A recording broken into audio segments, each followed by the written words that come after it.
الحمد لله نحمده ونستعينه ونستغفره ونعوذ بالله من شرور أنفسنا ومن سيئات أعمالنا من يهده الله فلا مضل له ومن يضلل فلا هادي له وأشهد أن لا إله إلا الله وحده لا شريك له وأشهد أن محمدًا عبده ورسوله يا أيها الذين آمنوا اتقوا الله حق تقاته ولا تموتن إلا وأنتم مسلمون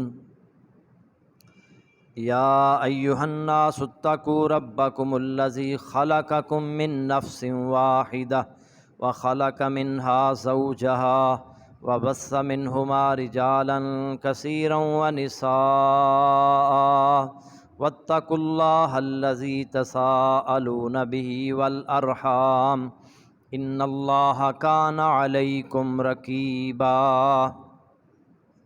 يا أيها الذين آمنوا اتقوا الله وقولوا قولا سديدا يصلح لكم أعمالكم ويغفر لكم ذنوبكم ومن يطع الله ورسوله فقد فاز فوزا عظيما أما بعد فإن خير الحديث كتاب الله وخير الهدي هدي محمد صلى الله عليه وسلم وشر الأمور محدثاتها وكل محدثة بدعة وكل بدعة ضلالة وكل ضلالة في النار اللهم صل على محمد وعلى آل محمد كما صليت على إبراهيم وعلى آل إبراهيم إنك حميد مجيد اللهم بارك على محمد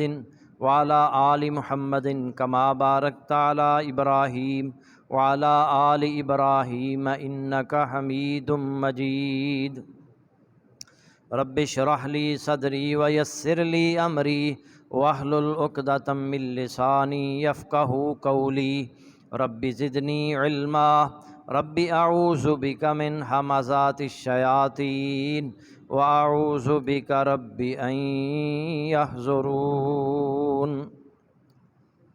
خطبہ مسنونہ پر گفتگو کا سلسلہ جاری ہے۔ ان الحمد للہ نحمدہ، یقیناً تمام حمد اللہ کے لیے ہے۔ نحمدہ، ہم اسی کی حمد بیان کرتے ہیں۔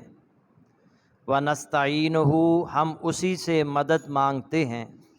وَنَسْتَغْفِرُهُ، اور ہم اسی سے بخشش مانگتے ہیں۔ وَنَعُوذُ بِاللَّهِ مِن شُرُورِ أَنفُسِنَا وَمِن سَيِّئَاتِ أَعْمَالِنَا، اور ہم اپنے نفسوں کی شرارتوں اور اپنے برے عملوں سے اللہ کی پناہ مانگتے ہیں۔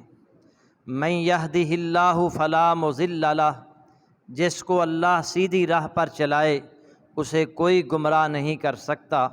وَمَن يُضْلِلْ فَلَا هَادِيَ لَهُ، اور وہ جسے گمراہ چھوڑ دے اسے کوئی راہ راست پر نہیں لا سکتا۔ وَأَشْهَدُ أَن لَّا إِلَٰهَ إِلَّا اللَّهُ، میں گواہی دیتا ہوں کہ اللہ کے سوا کوئی سچا معبود نہیں۔ وَحْدَهُ لَا شَرِيكَ لَهُ، وہی اکیلا معبود ہے، اس کا کوئی شریک نہیں۔ وَأَنَّ مُحَمَّدًا عَبْدُهُ وَرَسُولُهُ، اور بے شک محمد صلی اللہ علیہ وسلم اس کے بندے اور اس کے رسول ہیں۔ یا ایھا الذین آمنوا اتقوا اللہ حق تقاتہ ولا تموتن الا وانتم مسلمون۔ نبی صلی اللہ علیہ وسلم خطبہ مسنونہ میں قرآن مجید سے 4 آیات کی بھی تلاوت فرماتے تھے۔ آج ان 4 آیات پر مختصر گفتگو ہوگی۔ اللہ تعالیٰ سے دعا ہے کہ اللہ تعالیٰ جو ہم سنیں سنائیں اس پر عمل کی توفیق عطا فرمائے۔ ان 4 آیات میں بار بار 4 مرتبہ ہی یہ آیا ہے کہ اللہ سے ڈرو۔ اتقوا اللہ یا ایھا الذین آمنوا اتقوا اللہ، اے ایمان والو اللہ کا تقوی اختیار کرو۔ یا ایھا الناس اتقوا ربکم، اے لوگو اپنے رب سے ڈر جاؤ۔ واتقوا اللہ الذی تساءلون بہ والارحام، اور اسی طرح یا ایھا الذین آمنوا اتقوا اللہ وقولوا قولا سدیدا، 4 مرتبہ 4 آیات میں یہ ہے کہ اللہ کا تقوی اختیار کرو۔ اللہ کے نبی صلی اللہ علیہ وسلم ہر خطبہ میں تقوی کا درس دیا کرتے تھے۔ اس سے آپ اندازہ لگا سکتے ہیں کہ اس کی کتنی اہمیت ہے۔ تقوی کیا ہے؟ یہ لفظ جو ہے یہ وقایتن سے مشتق ہے، جس کا معنی ہوتا ہے بچاؤ اور حفاظت۔ شرع میں متقی وہ شخص ہوتا ہے جو ہر اس چیز سے اپنے آپ کو روکے رکھے، باز رکھے، جس کے کرنے یا چھوڑنے سے خطرہ ہو کہ وہ اللہ کے عذاب کا مستحق ہو سکتا ہے۔ یعنی ہر وہ شخص متقی ہے جو اپنے آپ کو ہر اس چیز سے روکے رکھے، باز رکھے، جس کے کرنے یا چھوڑنے سے خطرہ ہو کہ وہ اللہ کے عذاب کا مستحق بن سکتا ہے۔ سیدنا عمر بن خطاب رضی اللہ تعالی عنہ نے سیدنا ابی بن کعب رضی اللہ تعالی عنہ سے پوچھا کہ تقوی کسے کہتے ہیں؟ انہوں نے کہا کیا آپ کبھی خاردار راستوں سے گزرے ہیں؟ انہوں نے کہا کئی بار۔ تو کیسے گزرتے ہیں؟ انہوں نے بتایا اپنی آستین چڑھا لیتا ہوں کوئی کانٹا نہ چبھ جائے۔ حضرت ابی بن کعب رضی اللہ تعالیٰ عنہ فرماتے ہیں یہی تقوی ہے۔ آپ دنیا میں زندگی گزار رہے ہیں، اس میں بہت ساری چیزیں ہیں جو انسان کو گناہ کی، جو انسان کو اپنی طرف مائل کرتی ہیں، ان سب گناہوں سے بچتے ہوئے گزرتے جانا یہ تقوی ہے۔ اللہ رب العزت نے قرآن میں کئی ایک آیات ہیں جس میں کہا گیا یا ایھا الذین آمنوا اتقوا اللہ، اے ایمان والو اللہ کا تقوی اختیار کرو، اللہ سے ڈر جاؤ۔ تمام انسانوں کو بھی اللہ نے حکم دیا یا ایھا الناس اعبدوا ربکم الذی خلقکم والذین من قبلکم لعلکم تتقون، سورۃ البقرہ کی آیت نمبر 21۔ اے لوگو اپنے رب کی عبادت کرو جس نے تمہیں پیدا کیا، والذین من قبلکم، اور ان لوگوں کو بھی پیدا کیا جو تم سے پہلے تھے، لعلکم تتقون، تاکہ تم متقی بن جاؤ، تاکہ تم تقوی اختیار کرو، تاکہ تم اللہ سے ڈرنے والے بن جاؤ۔ نبی صلی اللہ علیہ وسلم بہت ساری آیات پیش کی جاتی ہیں، مختصراً نبی صلی اللہ علیہ وسلم کی ایک دعا میں آپ کے سامنے رکھنا چاہتا ہوں۔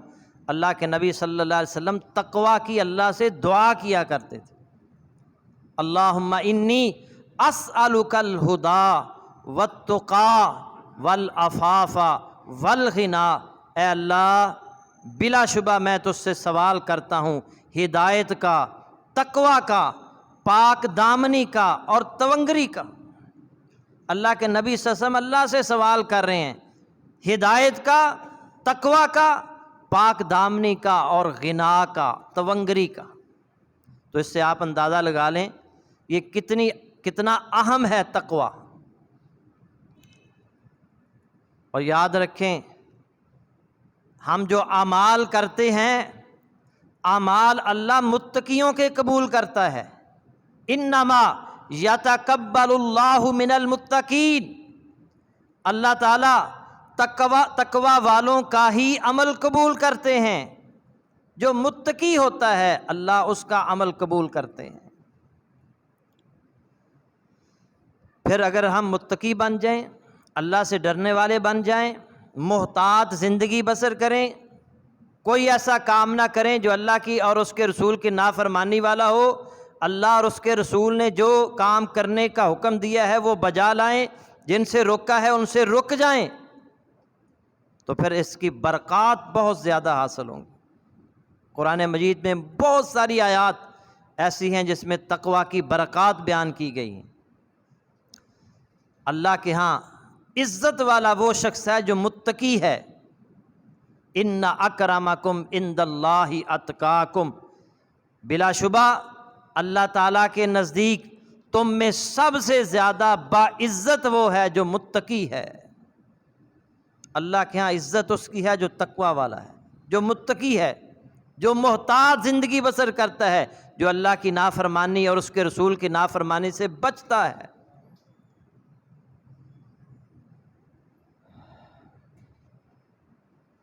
اور اللہ رب العزت نے فرمایا واللہ ولی المتقین، سورہ جاسیہ کی 19 نمبر آیت ہے، اللہ تعالیٰ متقیوں کے دوست ہیں۔ کتنا بڑا فائدہ ہے، اللہ رب العزت دوست ہے کن کا؟ متقیوں کا۔ کتنا بڑا فائدہ ہے تقوی کا، اللہ کی دوستی حاصل ہوتی ہے۔ اور اللہ رب العزت نے فرمایا ان اللہ یحب المتقین، سورہ توبہ کی آیت نمبر 4، اللہ تعالیٰ متقیوں سے محبت کرتے ہیں۔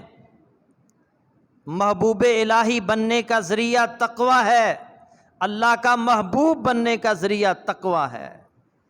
ان اللہ یحب المتقین، اللہ تعالیٰ متقیوں کو پسند کرتا ہے، اللہ متقیوں سے محبت رکھتا ہے۔ اور اللہ تعالیٰ کا اگر ہم ساتھ چاہتے ہیں، وَاعْلَمُوا وَاتَّقُوا اللَّهَ وَاعْلَمُوا أَنَّ اللَّهَ مَعَ الْمُتَّقِينَ، سورۃ البقرہ آیت نمبر 194، وَاتَّقُوا اللَّهَ، اللہ سے ڈرو، اللہ کا تقوی اختیار کرو، متقی بن جاؤ۔ وَاعْلَمُوا، تم سب جان لو، أَنَّ اللَّهَ مَعَ الْمُتَّقِينَ، اللہ تعالیٰ متقیوں کے ساتھ ہے۔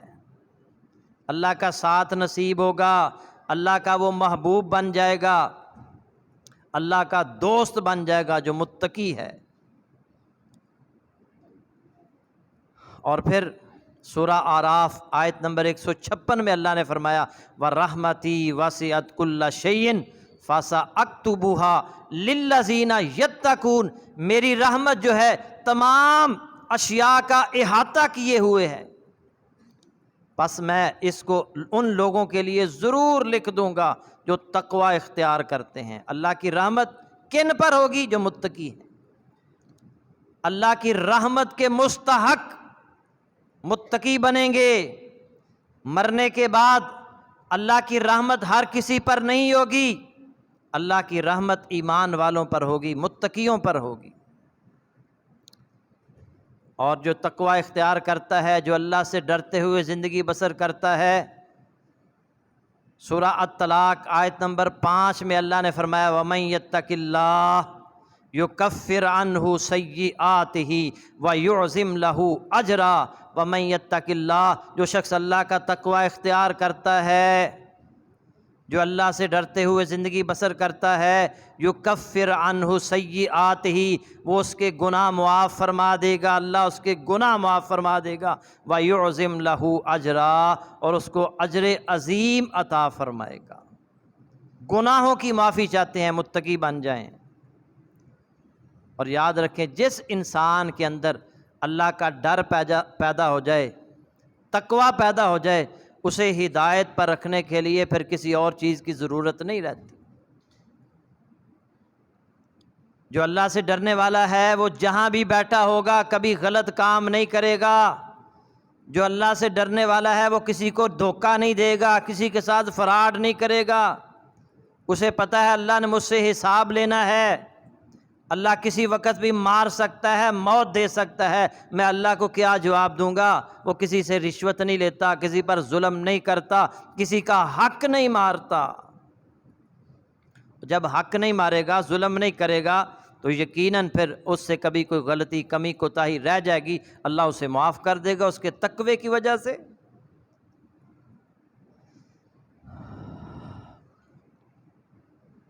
آج اکثریت لوگ غموں کا شکار ہے، غموں سے نجات کا بھی ذریعہ تقوی ہے۔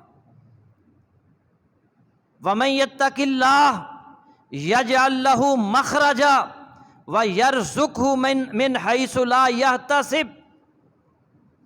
سورہ الطلاق کی آیت نمبر 2 اور 3۔ جو شخص اللہ تعالیٰ کا تقوی اختیار کرتا ہے وہ اس کے لیے نجات کی شکل نکال دیتا ہے، اور وہ اس کو ایسی جگہ سے رزق عطا کرتا ہے جہاں سے اس کا گمان بھی نہیں ہوتا۔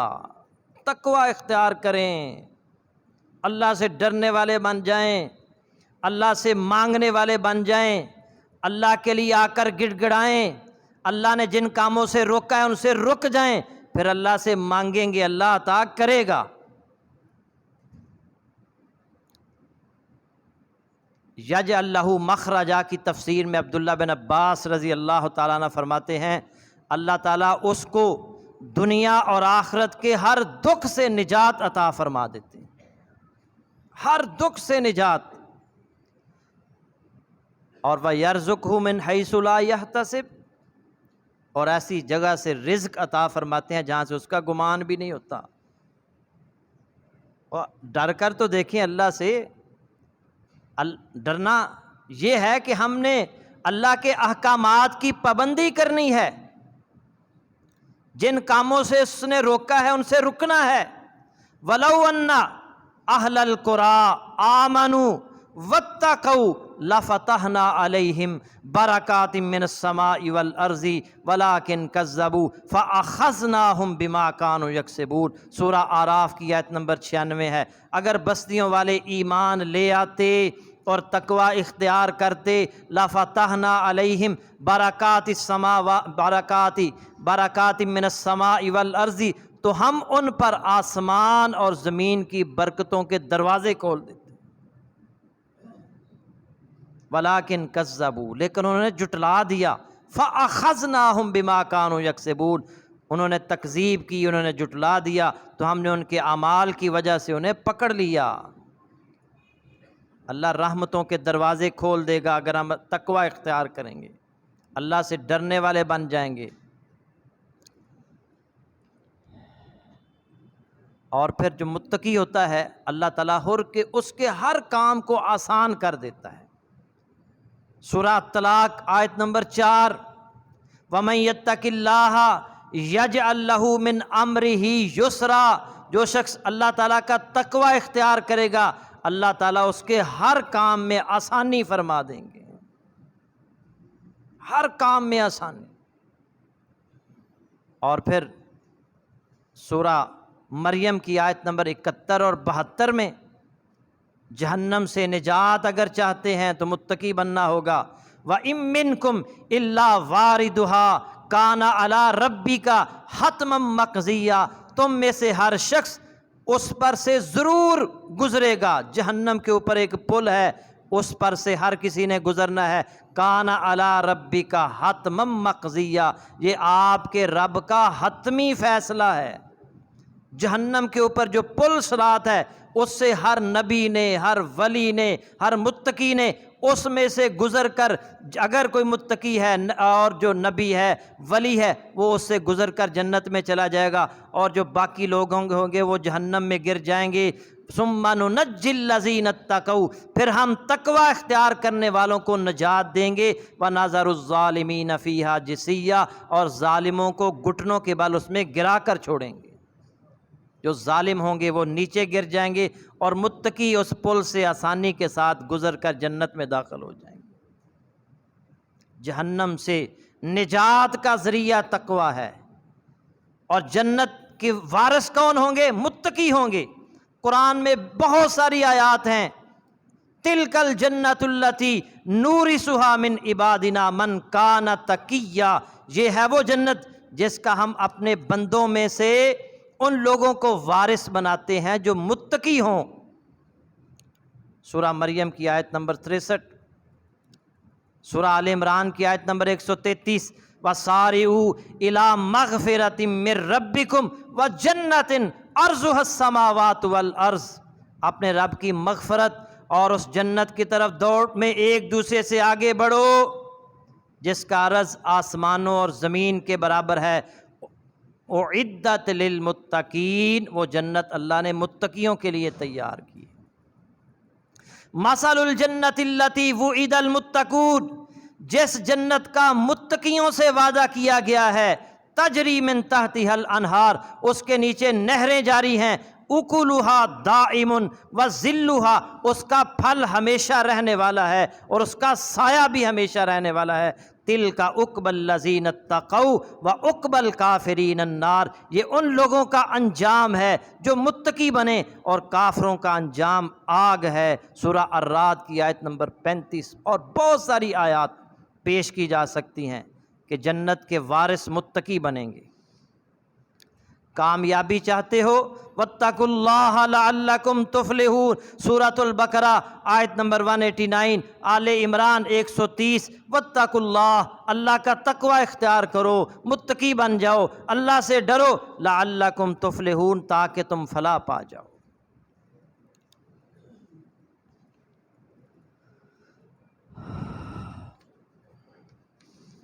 اب آتے ہیں، اور بہت ساری آیات پیش کی جا سکتی ہیں، مگر جو آیات خطبہ میں پڑھی جاتی ہیں ان میں سے پہلی آیت ہے یا ایھا الذین آمنوا اتقوا اللہ، اے ایمان والو اللہ سے ڈر جاؤ، حق تقاتہ، جس طرح اس سے ڈرنے کا حق ہے، ولا تموتن الا وانتم مسلمون، اور تمہیں موت نہ آئے مگر اس حال میں کہ تم مسلمان ہو۔ سیدنا عبداللہ بن مسعود رضی اللہ تعالی عنہ اس آیت کی تفسیر میں بیان کرتے ہیں، اس سے مراد یہ ہے کہ اللہ کی اطاعت کی جائے، اس کی نافرمانی نہ کی جائے، اسے یاد رکھا جائے، اسے بھلایا نہ جائے، اس کا شکر ادا کیا جائے، اس کی ناشکری نہ کی جائے۔ یہ ہے حق تقاتہ ہی، جس طرح اس سے ڈرنے کا حق ہے، اللہ کی اطاعت کرنی ہے، نافرمانی نہیں کرنی، اللہ کو یاد رکھنا ہے، اس کو بھلانا نہیں ہے، اللہ کا شکر ادا کرنا ہے، اس کی ناشکری نہیں کرنی، اور پھر استطاعت کے مطابق، یہ بھی اللہ کا بہت بڑا احسان ہے، فاتقوا اللہ ما استطعتم، اللہ سے ڈرو جتنی تمہارے اندر طاقت ہے، جتنی تم طاقت رکھتے ہو، جتنی تم استطاعت رکھتے ہو۔ ولا تموتن الا وانتم مسلمون، موت آئے تو اسلام پر آئے۔ موت اسلام کیا ہے؟ وفاداری کی حالت میں آئے، فرما برداری کی حالت میں آئے، ساری زندگی اللہ کی فرما برداری کرنے والے کی ہی موت فرما برداری پر آتی ہے، اسلام پر آتی ہے۔ یا ایھا الناس اتقوا ربکم الذی خلقکم من نفس واحدہ وخلق منہا زوجہا، یہ دوسری آیت۔ اے لوگو اپنے رب سے ڈرو جس نے تمہیں ایک جان سے پیدا کیا ہے، وَخَلَقَ مِنْهَا زَوْجَهَا، اور اسی سے اس کی بیوی کو اللہ نے پیدا کیا، وَبَثَّ مِنْهُمَا رِجَالًا كَثِيرًا وَنِسَاءً، اور ان دونوں سے بہت سارے مرد اور عورتیں پھیلا دیں، سب آدم علیہ السلام کی اولاد ہیں، کوئی چھوٹا ہو، بڑا ہو، امیر ہو، غریب ہو، کسی بھی نسل اور خاندان سے تعلق رکھتا ہو، پیچھے وہ آدم علیہ السلام کی اولاد سے ہے، سب کے باپ آدم علیہ السلام ہے۔ واتقوا اللہ الذی تساءلون بہ والارحام، اور اللہ سے ڈرو جس کے واسطے سے تم ایک دوسرے سے سوال کرتے ہو، والارحام، اور رشتوں سے بھی، رشتے ناطے توڑنے سے بھی بچو۔ ان اللہ کان علیکم رقیبا، بے شک اللہ تم پر ہمیشہ سے پورا نگہبان ہے۔ یہ آیت دوسری آیت نبی صلی اللہ علیہ وسلم خطبہ میں پڑھا کرتے تھے۔ والارحام، صلہ رحمی کرنی ہے، رشتہ داری توڑنے سے بچنا ہے۔ نبی صلی اللہ علیہ وسلم ہر خطبے میں یہ واعظ کیا کرتے تھے کہ رشتہ داری نہ توڑو۔ لا يدخل الجنت قاطع، یعنی قاطع رحم، بخاری کی حدیث ہے، نبی صلی اللہ علیہ وسلم نے فرمایا اور کاٹنے والا جنت میں داخل نہیں ہوگا، یعنی قاطع رحم، رحم کو توڑنے والا، رحم کاٹنے والا، رشتہ داری توڑنے والا جنت میں داخل نہیں ہوگا۔ اور جو رشتہ داری قائم رکھتا ہے، من احب ان یبسط له فی رزقہ وان ینسع له فی آثارہ فلیصل رحمہ، جو شخص یہ چاہتا ہے کہ اس کے رزق میں اضافہ ہو اور اس کی عمر میں اضافہ ہو، فلیصل رحمہ، اسے چاہیے کہ وہ صلہ رحمی کرے، رشتہ داروں کے حقوق ادا کرے، رشتہ دار نہیں بھی ملتے ان سے ملے، اگر وہ برا سلوک کرتے ہیں وہ ان سے اچھا سلوک کرے۔ جو یہ عمل کرے گا اسے دو فائدے حاصل ہوں گے، ایک اس کے رزق میں اضافہ ہوگا، ایک اس کی عمر میں اضافہ ہوگا۔ کوئی شخص نہیں چاہتا کہ اس کے پاس وافر مقدار میں رزق نہ ہو، ہر شخص چاہتا ہے اس کی لمبی عمر ہو۔ اس کا نسخہ بتانے والے محمد رسول اللہ صلی اللہ علیہ وسلم ہیں کہ تم رشتہ داری قائم رکھو، رشتہ داری کو نہ توڑو۔ وہ برا سلوک کریں پھر بھی تم ان کے ساتھ اچھا سلوک کرو گے تو اللہ تمہارے رزق میں بھی اضافہ کرے گا، تمہاری عمر میں بھی اضافہ کرے گا۔ اور آخری آیت جو خطبہ مسنونہ میں پڑھی جاتی تھی، یا ایھا الذین آمنوا اتقوا اللہ وقولوا قولا سدیدا، اے ایمان والو اللہ سے ڈرو اور بالکل سیدھی سچی کھری بات کیا کرو، جھوٹ نہیں بولنا، تمہاری بات کے اندر کوئی ہیر پھیر فریب نہیں ہونا چاہیے، بالکل سیدھی گفتگو ہونی چاہیے، ایسی گفتگو نہ ہو جس میں کجی ہو، انحراف ہو، جس میں فریب ہو، دھوکہ ہو۔ سچی بات کرنی ہے، کھری بات کرنی ہے۔ اللہ کے نبی ہر خطبے کے اندر ایمان والوں کو یہ درس دیا کرتے تھے کہ سچی بات کیا کرو۔ فائدہ کیا ہوگا؟ یصلح لکم اعمالکم، اللہ تمہارے اعمال درست کر دے گا، ویغفر لکم ذنوبکم، تمہارے اعمال بھی درست کر دے گا، تمہارے گناہ بھی معاف کر دے گا۔ وَمَن يُطِعِ اللَّهَ وَرَسُولَهُ فَقَدْ فَازَ فَوْزًا عَظِيمًا، جو اللہ اور اس کے رسول کی اطاعت کرے گا وہ کامیاب ہوگا۔ کامیابی کے لیے اللہ اور اس کے رسول کی اطاعت کرنا ضروری ہے۔ اللہ کے نبی صلی اللہ علیہ وسلم یہ 4 آیات ہر خطبے میں پڑھا کرتے تھے، جن میں بنیادی بات یہی ہے کہ اللہ سے ڈرنے والے بن جاؤ، تقوی اختیار کرو۔ اللہ تعالیٰ سے دعا ہے کہ اللہ تعالیٰ ہمیں عمل کی توفیق عطا فرمائے۔ وآخر دعوانا ان الحمد للہ رب العالمین۔